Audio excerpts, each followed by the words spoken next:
अस्सलाम वालेकुम, welcome back to Anam Sajid vlogs. कैसे हैं आप सब लोग?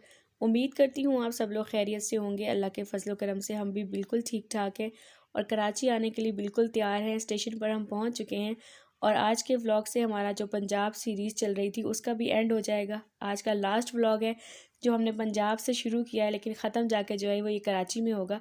अभी बिल्कुल हम स्टेशन पे पहुँचे हैं, तकरीबन 6:30 का टाइम है, लेकिन सर्दियों की वजह से अंधेरा जो है वो बहुत ज़्यादा लग रहा है और यहाँ पे लाइटिंग भी बिल्कुल भी नहीं है। पता नहीं क्यों, ऊपर ब्रिज पे भी बिल्कुल लाइटिंग नहीं है और नीचे स्टेशन पे भी मुझे जो है वो बहुत ज़्यादा लाइटिंग कोई नज़र नहीं आ रही है। हालांकि मुझे ऐसा लगता है कि ऐसे पब्लिक प्लेसेस पे जो है वो बहुत ज़्यादा लाइटिंग होनी चाहिए, लेकिन शायद हो सकता है कि बिजली बचाओ और मुल्क बढ़ाओ जो है ना वो इस चीज़ के ऊपर हुकूमत जो है वो अमल पैरा हो रही है, तो शायद इसी वजह से। और बस साजिद और बाकी सब जो हमें छोड़ने आए थे वो सामान लेके जो है वो नीचे चले गए प्लेटफार्म पर और मैं अभी ऊपर खड़े होकर जो है वो शूट कर रही थी। और जैसे ही हम स्टेशन पे यहाँ पे पहुँचे हैं तो मिल्लत एक्सप्रेस जो है वो ऑलरेडी यहाँ पर खड़ी हुई थी और इसमें पानी वगैरह फिलअप हो रहा था। ये भी कराची के लिए जो है वो जाने के लिए तैयार थी।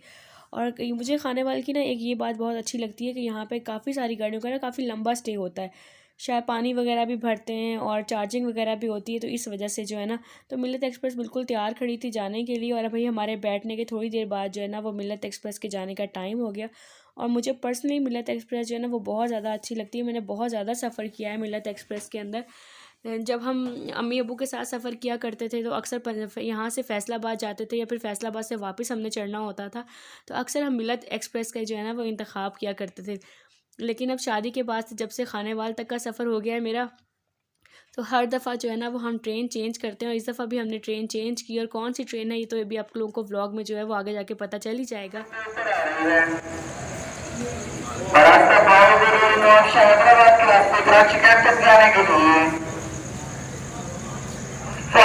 कार्यक्रम एक्सप्रेस प्लेटफॉर्म नंबर 2 पर आ रही है।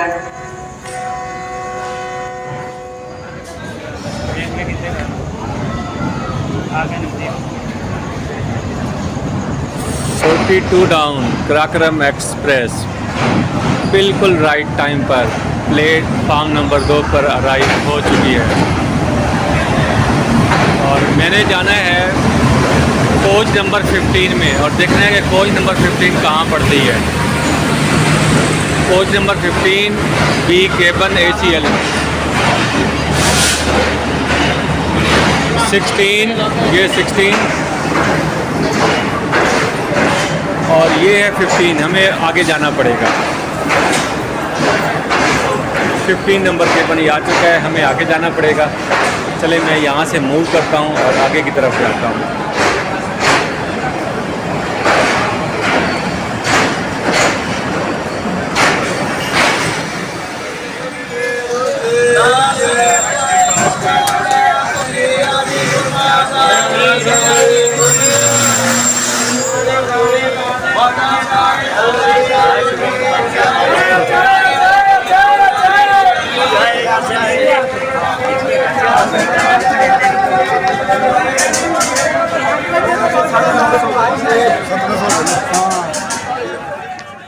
गाड़ी हमारी बिल्कुल टाइम पर स्टेशन पे पहुंच गई थी, बल्कि 2-3 मिनट पहले ही टाइम से पहुंच गई थी।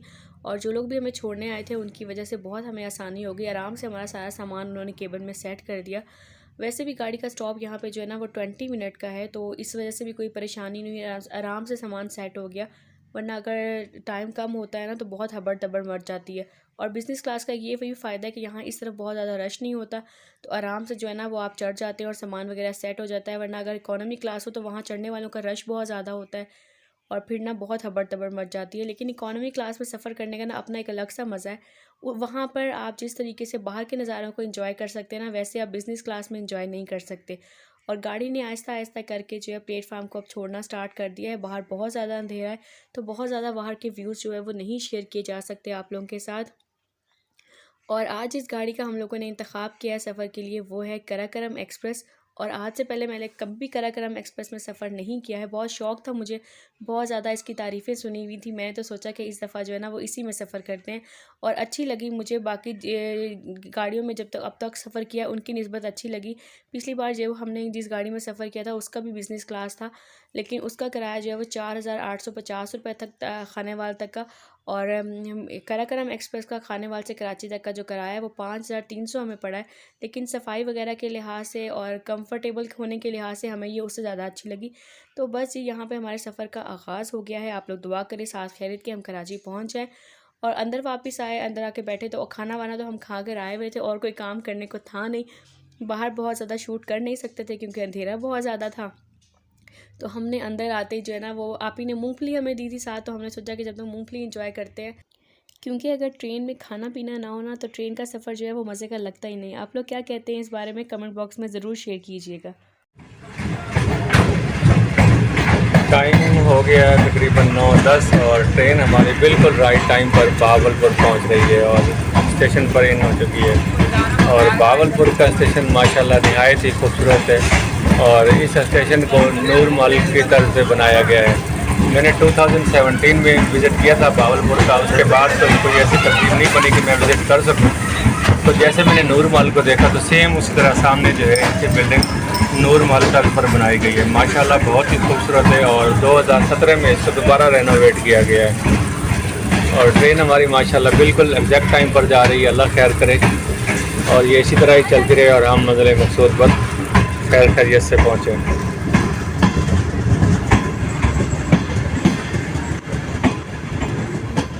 बहावलपुर से गाड़ी चल पड़ी है, 2 से 3 मिनट का स्टॉप था। अब हमने सोचा कि अब हमें सो जाना चाहिए क्योंकि और कोई काम भी नहीं है करने के लिए। तो यहाँ पर मैंने बिस्तर वगैरह निकाल लिए हैं और ये सारे बिस्तर मैंने स्पेशली ट्रेन के सफ़र के लिए बनाए हुए हैं जो हर दफ़ा मेरे काम आ जाते हैं। सुबह इंशाल्लाह ताला उठेंगे जब हम तो सिंध में एंटर कर चुके होंगे तो आप लोगों के साथ सिंध के प्यारे प्यारे व्यूज़ शेयर करेंगे। अब सो जाते हैं।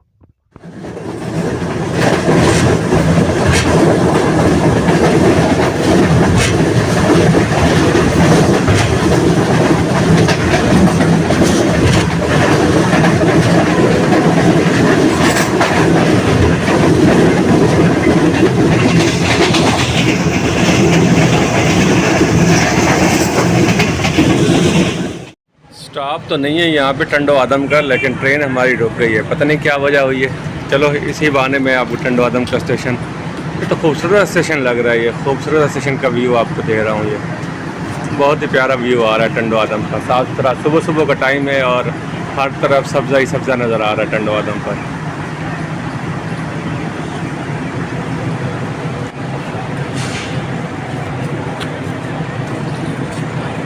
तो लोग उतर भी आए हैं, पता नहीं फिर स्टॉप होगा फिर इसका, फिर जो यहाँ रुकी है।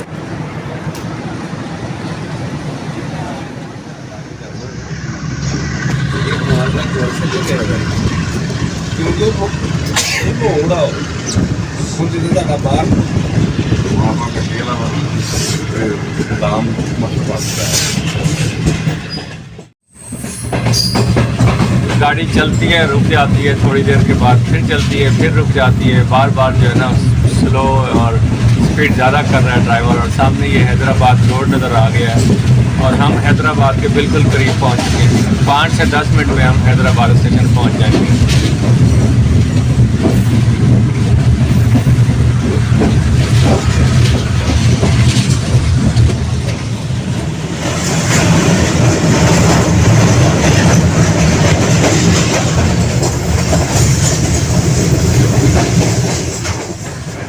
Welcome to Hyderabad. 2 घंटे की ताख़ीर से गाड़ी 9:20 पर हैदराबाद पहुंच गई है और 2 घंटे तो लेट हो ही जाना था क्योंकि सैलाब की वजह से रास्ते सारे ख़राब हैं रोडी के बाद, इसलिए ट्रेन स्लो आई है। और ये हैदराबाद का खूबसूरत स्टेशन और सामने एंट्रेंस और एग्जिट का रास्ता। और यहाँ पे देखें पेंट भी हो रहा है, रेनोवेट किया जा रहा है।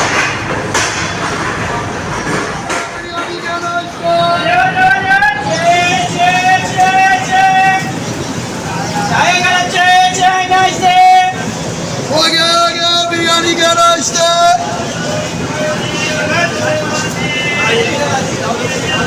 हो गया, नान की बिरयानी का नाश्ता।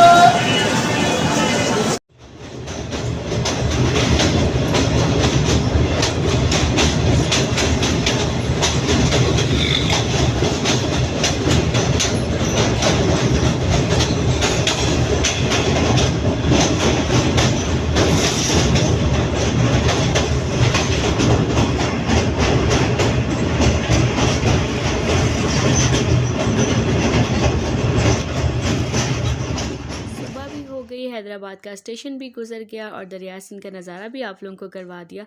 और मैंने और साजिद ने ख़ुद भी दरवाजे में खड़े होकर दरिया सिंध को देखा है। बचपन से मुझे बहुत ज़्यादा एक्साइटमेंट होती थी। जब भी हम ट्रेन का सफ़र करते थे तो ऐसा होता था कि हैदराबाद के करीब जब गाड़ी पहुंचती थी तो बस दरिया सिंध देखना है, दरिया सिंध देखना है। आज भी मैं वहाँ जाके खड़ी हो गई दरिया सिंध को देखने के लिए, लेकिन मुझे कभी भी दरिया सिंध में इतना ज़्यादा पानी नज़र नहीं आया जितना कि दरियाओं में होना चाहिए। तो आप में से किसी ने कभी इस दरिया को भरा हुआ देखा है तो मेरे साथ कमेंट बॉक्स में ज़रूर शेयर कीजिएगा। बस दरिया सिंध देखकर हम लोग अंदर आए तो भूख जो है वो हमें बहुत ज़्यादा लगी हुई थी, क्योंकि हमने कल शाम से खाना खाया हुआ था। तो अंदर आके हमने चाय मंगवाई और ये जो केक हम खा रहे हैं ये हमारे साथ जो भाई सफ़र कर रहे थे उन्होंने हमें ऑफ़र किया। बहुत मज़े के केक थे और बहुत अच्छी कंपनी उनके साथ हमारी गुजरी। सफ़र में अगर अच्छी कंपनी मिल जाए तो सफ़र अच्छे से गुजर जाता है। और बस अब हम कराची के बिल्कुल पास पहुँचे हुए हैं। थोड़ी देर में जो है हम कराची पहुंच जाएंगे और कराची को बहुत ज़्यादा मैं मिस कर रही हूँ। अब याद आने लगा है कराची। और यहाँ पर क्या हुआ, हमारे साथ बहुत ही मज़े की चीज़ हुई कि हमने जो है वो लांडी रेलवे स्टेशन तक जाना था, लेकिन गाड़ी जो है वो बाय चांस बिन कासिम के ऊपर रुकी। तो हमने जल्दी जल्दी अपना सामान सारा उतारा। हमने कहा इससे अच्छा क्या हो सकता है, क्योंकि बिन कासिम रेलवे स्टेशन से हमारा घर जो है वो तकरीबन 15 मिनट की ड्राइव पर है और अगर हम लांडी जाते तो हमें आधा घंटा वापस पीछे आना पड़ता। और हमारे यहाँ उतरने की ना वजह ये होती है क्योंकि यहाँ पर जो है वो कोई भी गाड़ी जो है रुकती नहीं है। तो बाय चांस ऐसा हुआ कि गाड़ी जो है वो यहाँ रुकी और हम लोग यहीं पर उतर गए। जल्दी जल्दी हमने सामान उतारा। इसका प्लेटफार्म भी नहीं था तो बहुत मुश्किल से मैं उतरी नीचे, क्योंकि बड़ी मुश्किल हो जाती है प्लेटफार्म ना हो तो उतरने के लिए।